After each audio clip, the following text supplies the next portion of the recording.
Hello and welcome to Between Friends. I'm Eileen Roche, co-founder of Dime and a longtime embroiderer.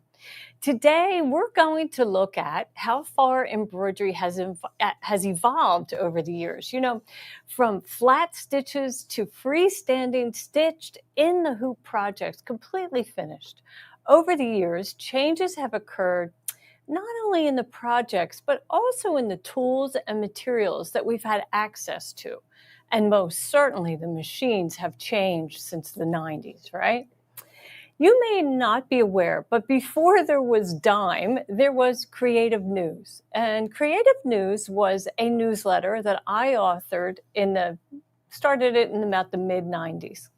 It focused on Janome embroidery machines because that's what my local dealer sold, and that's what I had purchased.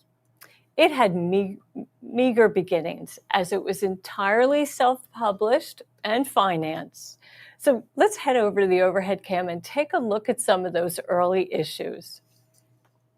Okay, here it is, Creative News, Winter 98. Here we have Spring 98. And these are jackets. I mean, some of this embroidery is so elaborate. So it only had a sig of color, they say, right? Just one plate that had color. Everything else was in black and white. But there was a lot of lessons shared about how to expand an embroidery design into something beyond what maybe the machine company that sold us the memory card envisioned. In this instance, look at this quilt. It's a big quilt. Each of these blocks is 12 inches. It's really only one design, Santa's face, that is repeated. And yet I created these appliques here. I have the quilt here to show you. So look, there's fishing Santa. Let me get that under the camera. That's it. I mean, that was, the part of the memory card that was available. And I probably just sat and stitched that fishing pole. The fish were from another collection. My goodness, look how much fun I had on this, though. This twine, the fishing line, is actually separate, right? It just is stitched down behind his hand.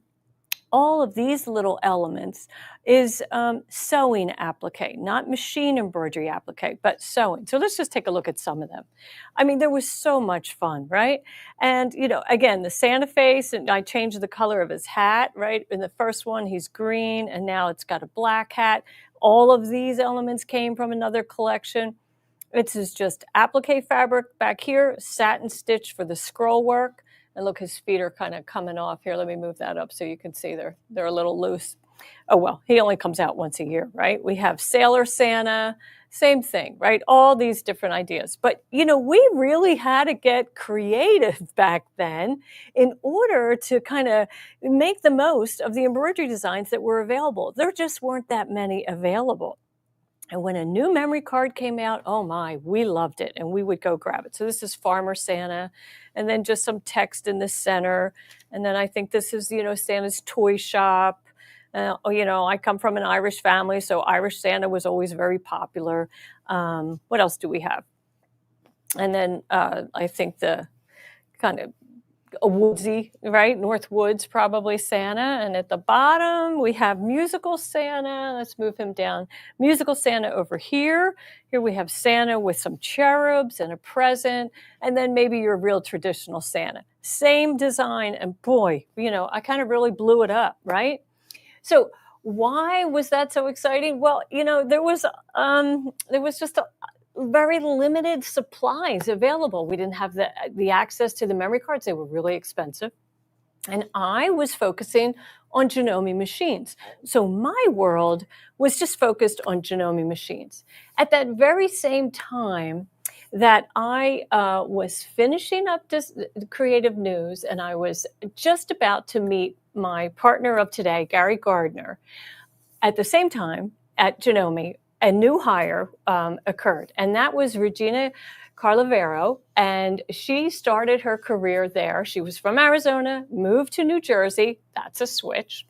And today, she's director of sales at OESD. So let's go ahead and welcome Regena. We're going to kind of do this tour together. Hi, Regena. Hi, Eileen. Thank you so much for having me and for just making me so nostalgic. I remember those memory cards. Like You probably know the number. I mean, I could look it up in the instructions, but right? Yeah, that was amazing. I think I have some of those magazines still in my stash. Oh, me too. Yeah. Yep.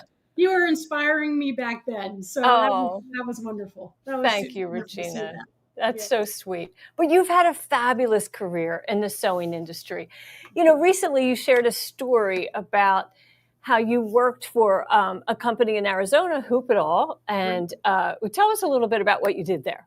So I managed the front end of their store, which carried multiple brands of embroidery and sewing machines. But that was kind of like the front end so that Hoop It All could have access to all of the different brands, because at that time they made the first sticky hoop for making, we're doing embroidery on hats. Yeah. And Lucy Rowley and her husband, who Dawn, were also huge embroidery right at the forefront of all of this. Absolutely. So we got to test. I got to test all of their new products out on the front end of the store, and so it was so exciting to be in on at the beginning stages of the home embroidery market. And it was like frontier days. I mean, there were no well, I don't like to say there were no rules, but we were all learning together, right? Yes. And not that there's a lot of rules today, but at least we have tried and true methods that we've all shared and, we know work. Yeah, I remember, teaching people at the beginning to hoop their fabric and their stabilizer so tight that you would hit it like a drum. And we taught people this, and it was completely incorrect. Yeah. So we've come a long way. Right. Let's take a moment and greet some of our friends here. So Linda Marshall says that she loves this episode. She was amazed the first time she saw a machine at the mall doing embroidery. And that was it, like at a trade show or, quilt show or even a state fair. Those dealers ran that embroidery machine, and the crowd would just stand there and watch. That's Men, right. women, children. Yeah, it was cool. Yep. Yeah, I know. Really fun. And let's see, Gail says, OESD and Dime, my two favorite embroidery companies. Thank you for those kind words. Well, we share that sentiment for sure, right? Mm-hmm. Yeah, and Laurie Albrecht, she's one of our Dime moderators, and she's watching from Illinois. Nice to have you here for sure. Oh my goodness, so many people. I hear a lot of kind of griping about the heat and the rain. So, but anyway, I know we don't really want to talk about the rain because there's been a lot of tragedy across the country with that. Yeah. But today we're going to talk about kind of how far it has all come. And Retha Ranke, my friend up in Wyoming, says her first machine had the cards, the memory cards. We all did, right?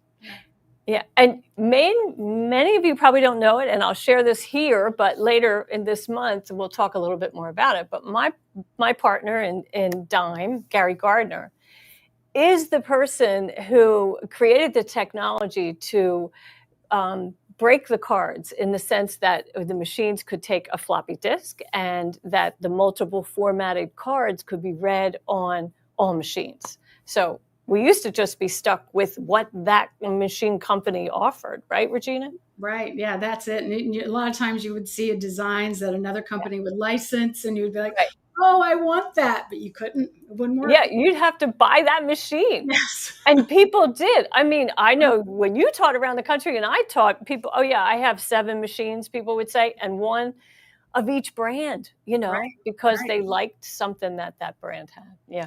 And to be truthful, the companies were kind of counting on that. They needed that, because our machines are so well made and they last so long that, you had to have an incentive to buy a new machine.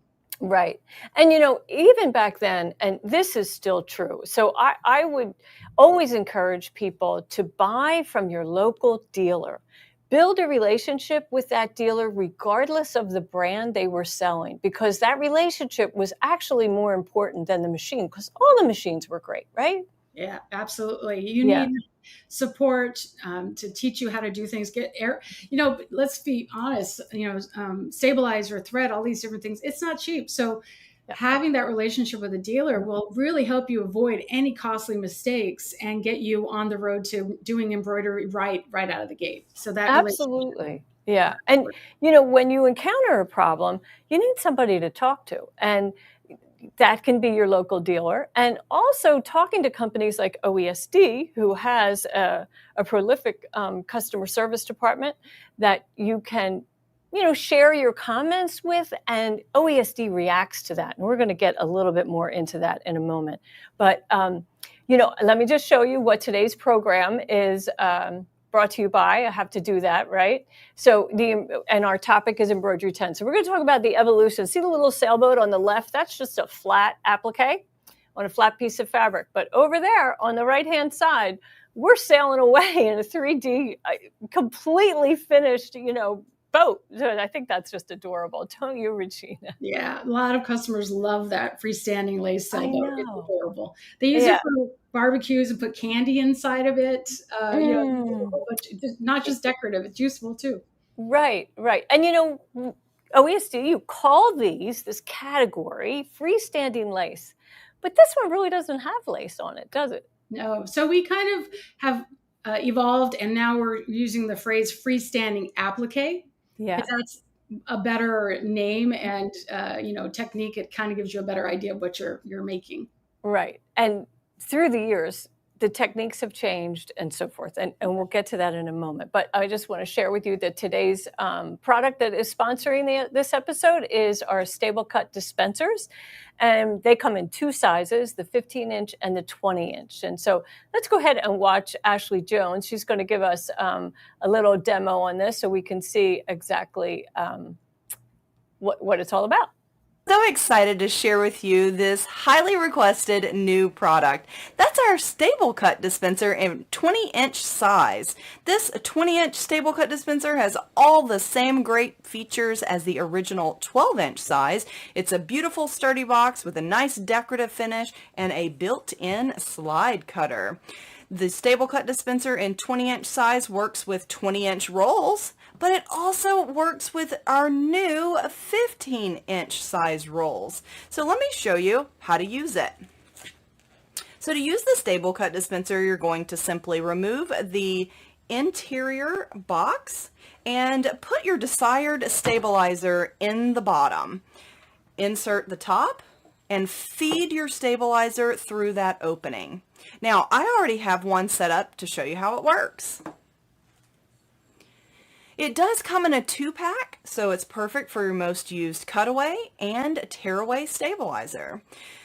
To use the Stable Cut dispenser, it's really simple. You're going to pull out the desired length of stabilizer and simply use that slide cutter to get that perfect cut. Wasn't that easy? That's great. I mean, Ashley, she's brilliant. I just love having her do our demos. She's so great. But, we have a lot of people sharing that, like Linda Brooks, her first machine had cards. Gail, she still has and use her 2 floppy disk machines. Well, why not if they're operating, right? Mm-hmm. I wonder if you're able to write to a floppy. I don't have the ability to do that anymore. How about you, Regina? No, I've kind of went by. I still have some ATA PC cards in my inventory, but now I'm either Wi-Fi or USBs. Yeah. Yeah. Right. And Marge, she still has a brother machine that takes the cards, and let's see. And then Sandra Martinez makes a good point. So you still can find a machine's design that you have to buy. Like Brother, they have Disney, right? So if you want those designs, you have to buy a Brother machine. You can't download them on just other machines. And Jackie Kramer says, can't tell you how many Janome cards she has. Just love it. Oh my goodness. And Linda Brooks, her card machine still works. That's amazing. It's just awesome. So let's see. Now we're talking about, this freestanding lace. So where are we going to go next, Regina? Are we going to? Well, I thought I would do a little go down memory lane for OESD's journey with freestanding lace and the freestanding. Yeah, but you know what, Regina? I'm sorry to interrupt you. Before we start that, let's talk a little bit about OESD, right? You have a vast library of embroidery designs, everything from quilting to these advanced projects, right? Yes. And one thing that I've been so impressed about OESD is how nimble they are, right? They see something in the market and they're able to kind of pivot and, make it happen. Yeah. And why is that? Well, all of our artists and our digitizers are in-house. Yeah. So the split seam applique pictures you're seeing there, we saw this trend going crazy on social media. And so even though it wasn't in our planned schedule for designs, because we do try to plan out in advance several months, our director of marketing, she saw this and she went to the design team. She went to our in-house artist, Tim, and said, hey, we got to get on this trend. Customers are asking for this. Right. So within a couple of days, he had worked out the arts, had our digitizers work on it. They test sewed it and everything. And so we were able to pivot and quickly add this collection to our next month of design releases, just because we have that access to having in-house artists and digitizers. So I love that about OESD, that we can, see a trend and act on it. There's no delay. Right. It's awesome. And I think as a customer or a user of machine embroidery, I have great confidence in a company that produces something trendy like that, because I know it's been created by a professional digitizer and thoroughly tested, right? So I don't have to worry about something like I get on Etsy and wonder if it was ever really stitched on fabric, right? Yeah. When we offer office tours, and we have customers come in and they are so excited, and the thing that always excites them the most is when they see the digitizers area, that every digitizer has a machine on their desk. And that's because they're actually stitching out as they digitize to make sure that it meets their expectations and has the quality that our customers have come to expect from us. Yeah, it's an amazing place, OESD. And like you said, it is open for tours. You have to schedule that in advance, right? We do prefer that. Yeah. Yeah, right. You can reach out to our customer support team and we'll be more than happy to schedule that. Right. And when you go, it's bright, light, airy. You'll see pods of groups of people that work on, departments that, are all the same, right? So like the digitizers and artists are together. The marketing group is there, photography. There's a long arm. There's a whole room of embroidery machines that's kind of sealed off, closed door, because it's loud in there, right? It's loud, and sometimes we're working on top secret projects. Right. When we have the tours, they can't see everything. So you gotta pull the shade down, right? Yeah, and then of course there's a fabulous classroom that you use occasionally, and meeting rooms, and a warehouse. But anyway, when Gary Gardner and I went like last year to visit and kind of talk about this whole merger, and wow, we walked out of there and just thought, man, that is impressive. That was really impressive. So that's what got me to move from New York to Oklahoma City. So I when Jordan first approached me and I was looking to, change up my career, I was like, oh my goodness, this office and the staff and the energy is just amazing. Yeah, and it's a true team. It's pretty cool, really. And it's a lot of women who work at OESD. The president is a male, Jordan, and he's going to be here with me next week in the Dallas office. But he has great confidence in female leadership. And that's impressive to me, because I've been in this industry for a long time, and there are not a lot of females at the helm. So kudos, right? Love that. It's a very just welcoming and collaborative space, and so all the voices are heard, and we're all at the table together. So that's right. Yeah, and just like our customers, right? Yeah. So okay, so now let's get into that 3D stuff, because it sure is fun. Okay. Okay. So the very first 3D structure that we had created was back in September of 2010. So I went back and I looked. We have a shelf in our office that shows kind of the process that Tim takes when he is creating freestanding lace or freestanding applique structures. And so this one's been remade since 2010. This is not the original by any means. But since when they first designed these and created these, their process has also evolved.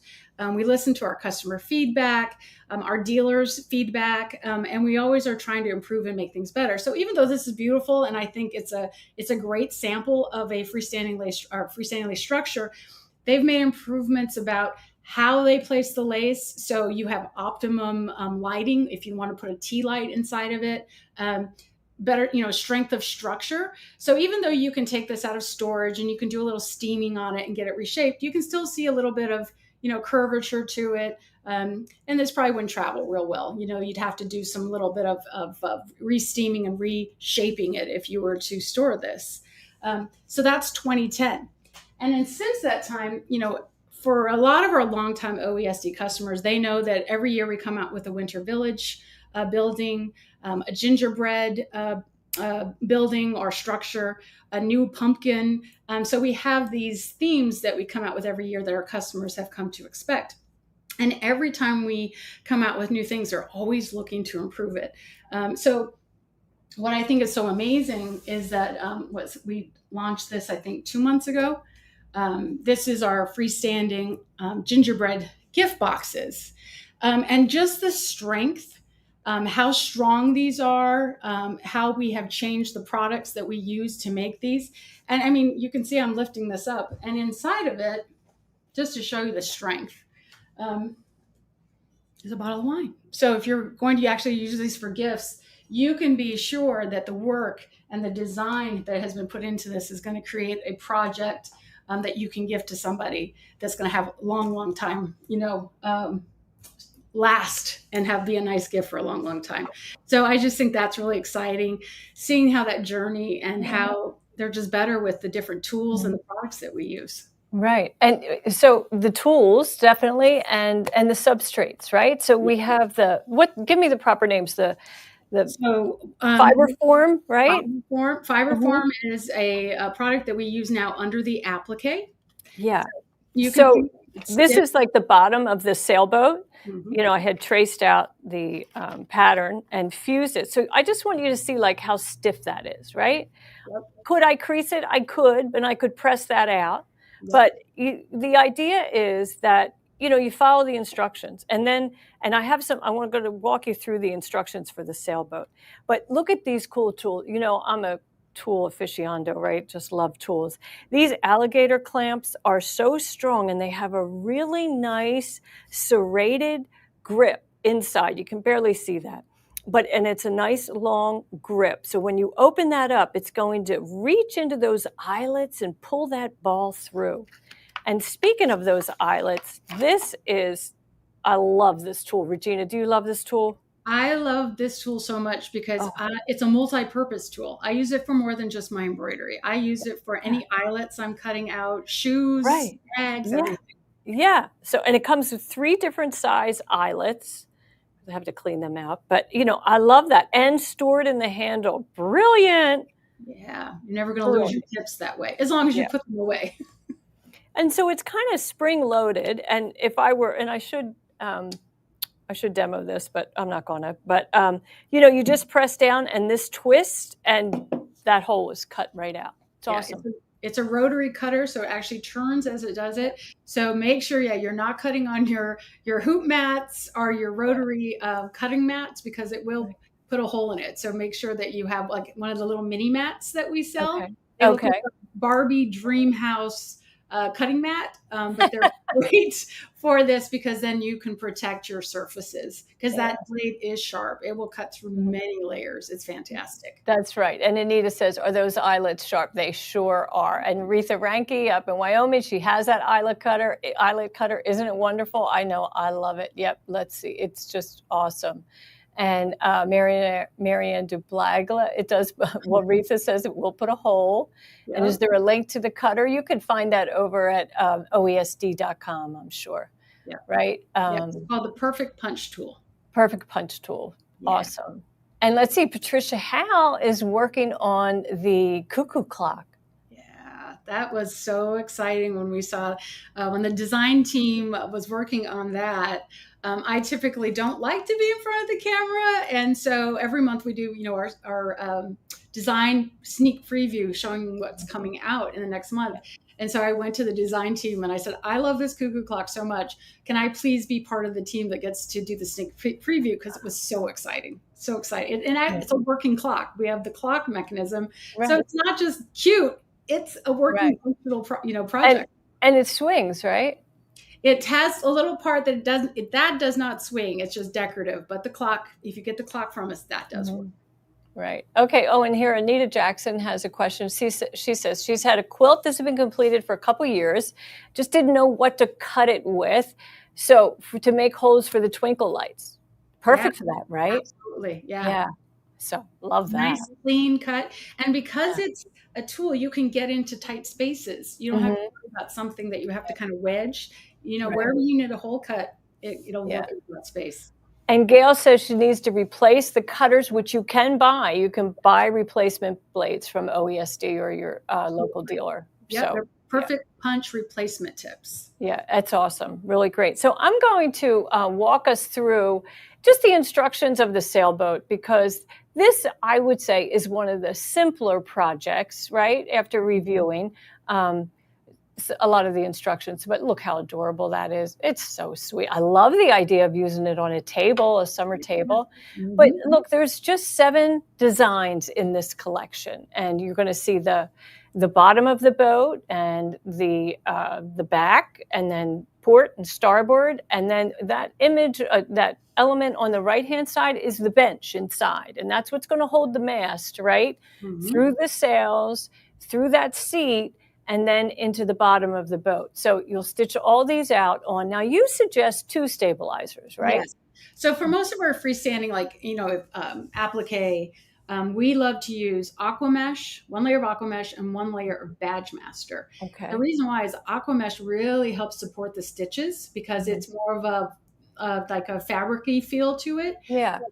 And then the badge master, it's a thicker water soluble stabilizer. Heavy duty, yeah. Really heavy duty. So the beautiful part of it is when you trim away the excess and you rinse it, we recommend you only rinse it until you see it disappear around the edge, because the badge master soaks into the fiber form, keeping that structure even stronger after it dries. Nice. Yeah. Okay. So we would stitch all that out, and then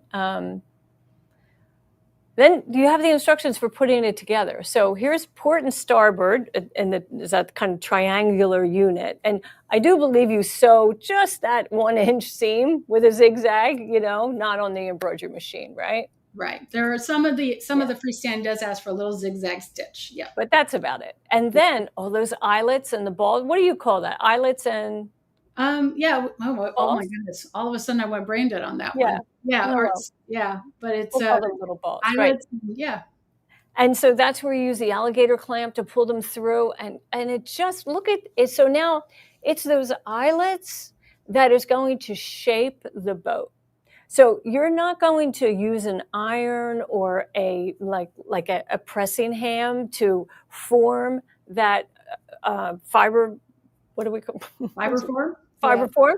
You're just going to let the stitches create the actual form. That's pretty cool, because you had a friend or a customer who struggled a little bit with the egg. So tell us that that process. Since she was doing an egg, she thought she had to do much more work on it to curve it. And so I think she was using the back of a kitchen spoon and was trying to iron the fiber, the piece over it. And then when she went to use the buttonettes and the eyelets to put it together, which those are the names I just remembered, she noticed that she was getting gaps. And it was because she had over processed it for lack of a better way. So I recommended she just get them a little damp again, lay them completely flat, let them dry, and try again. And then she contacted us back, said they went to bed together perfectly. She had the shape. So that's good for you to remember. 2 things. Follow the instructions closely, step by step. Don't veer off right or left thinking you know better. These are tried and true steps, right? Yes. And second, if you do encounter a problem, you can wet it and kind of start over without the stitching, right? Right. Absolutely. So easy fix. And then that same method works if you do store it and it gets squished or something like that. You can do a little steaming on it and reshape it, put it back into place, and it'll look just like brand new. Lovely. Just lovely. Now, Gail says that she did remind us in the comments, it's buttons, not balls. So and you remembered too. So good. Okay. And then what else? What happens next to this? Let me see what comes up next. Is the actual finishing. So now we're on the sail. Oh, I love this. It uses a wooden dowel that takes the little flag through the 2 sails into the bench, and the bottom. It's adorable. It's adorable. And those little loops, that's all stitching. So that same technique is used for the freestanding lace. That part is what would be considered freestanding lace. And it's been digitized so well. So I want you to look at those, the rings that extend off the sail so that the dowel can go through, right? So they literally are stitched to the sail with a little satin column, and then the eyelet goes around, next to it, kind of just like a jewelry finding. It's amazing. I love it. Yeah, but it's stitched, no metal. Okay. And then, we want to talk about like what's coming up. New stuff, right? Yes. So you sent me a photo. Can I share it now? Yes. So this is a very, very special sneak preview because we just launched this to our dealers at Bernina University. And we have done some sneak peeks on social media, but talk about the evolution of freestanding structures. Right. We now have Hogwarts. And this is our largest structure that we have ever made. How tall is it? Well, can you see behind me? Can you see that right there? So, I mean, that's it in person. So it gives you an idea of how big that structure is. And it's strong. I can pick it up, carry it around. So can you imagine, the young people in your life are not so young. I mean, Harry Potter's been around for a while, but it's just such an exciting, and I think we're going to get young people really excited about embroidery because of this. Yeah, we have some people who absolutely love it. Gail says she's waiting on pins and needles for this. Anita Jackson, oh my gosh. And she loves the Hogwarts Castle. I mean, it is really just adorable. And it's just the beginning. It's just the beginning. Yeah, and just the beginning. And the detail that went into creating this. I mean, if you look, it's got decoration around each window and the turrets, and it's so impressive. The opening arch, you could wheel a little something through there and so forth, right? Absolutely. Really cool. So our digitizing and our in-house artist Tim, they're salivating. They cannot wait to start the next project to this. Yeah. And what a great thing to do with other family members. Harry Potter fans are all ages, so it doesn't have to just be children. Right. And it's been out a long time. So some of the young adults, in their 20s now, who really enjoyed it 10 years ago, may be just as excited as those who are just stepping into it, right? Absolutely. And I think it's such a great way to get, like I said, young people involved in the sewing and embroidery that may have not been interested before. And so this might be just that thing that says, oh, wow, this is cool. Right. Yeah. And so when is the release for Hogwarts? So Hogwarts will be coming out to the tail end of September. Okay, end of September. Yep. And Cynthia Forrest wants to know, will be part of Spree Club? So anything that comes out that we are now launching with Warner Brothers, because it's a premier license, unfortunately, we cannot include it in Spree Club. Yeah. But we are working on some really great discounts and promos for our loyal Spree Club customers because you are so important to us. We want to be able to give you access to all these Warner Brothers designs, but because of that licensing, we just have to work out a different plan for you. And I'll just share that, it's not OESD, but it's the Warner Brothers company that writes that licensing contract. So they really kind of tie your hands, right? Right. Absolutely. We have to, to be able to get this license and to be able to bring all of these great designs to all of our customers. It's not just Harry Potter, it's the whole world of Warner Brothers. I know. So we have to do, what they're asking us to do so we can keep that relationship healthy and have it for years to come because there's so many wonderful things coming. Yeah. So Anita says she's only attempted the little box type freestanding, and this looks way intricate. It is intricate, but you could do it in parts and pieces, right? I always tell people with the freestanding, any of our structures, it's one hooping at a time. It's one piece at a time. And we recently had a customer who came in and she did her first tiling scene. She said she did one block a day for 30 days and she got everything done. Wow. So just one block, one hooping at a time. And it's, if you've done any kind of blocks, any kind of puzzles, any of that, you can do it. But I do warn you, once you've done it, it's addictive. and this will not be the end. Right. That Christmas Village takes up mantle after mantle after mantle, and then the sideboard and, bookshelves and so forth, right? Absolutely. Yeah. Let's see. And then Candace says, what about creating a Warner Brothers embroidery club? That sounds like fun. That could be fun. So we just have to see what that licensing agreement will allow us to do. So, we'll see what happens. But there's going to be a lot of designs coming out. So there's going to be a little something for everybody. That's for sure.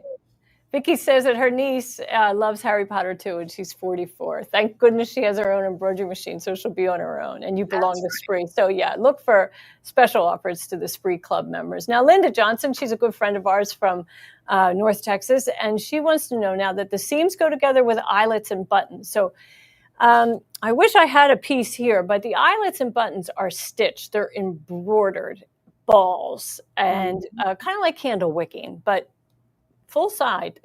Pretty amazing. Yeah, I don't know. And then the eyelet is a satin stitched loop. There you go. Yeah.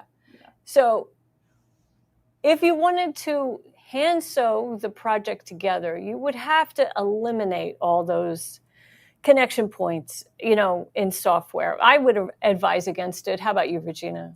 Yeah, I mean, it's obviously there's no rules. We're not going to tell people you can't do this.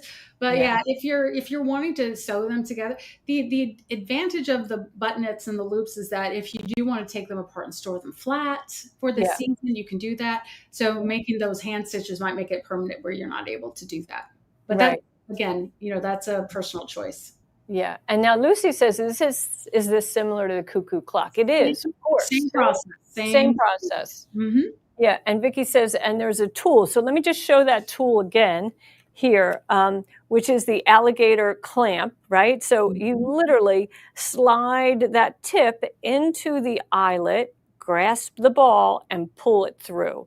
And of course, we have an eyelet cutter that's going to cut the opening of the eyelet, because most likely on the applique ones, you're going to have some fabric in there, and the freestanding lace, maybe not. But anyway, the options are beautiful. And the freestanding lace, you often incorporate tea lights inside, right? Little solar lights or little string lights, any type. Yeah. So those, some of our designs, we have a tree topper, so you can actually punch out the holes and put little lights through that, so it actually glows. Yeah. Dawn says, girlfriends take care of each other. She says, yeah, you definitely need the alligator tool. She found out it's a must, and it just is. So it's very reasonably priced. And anyway, yes, absolutely. Okay. And Margie Hirschberger says, after using the clamp for this, she will not be taking it apart to store it flat. Well, yeah, I wouldn't want to either. But, if you have the room, it's fine. Yeah.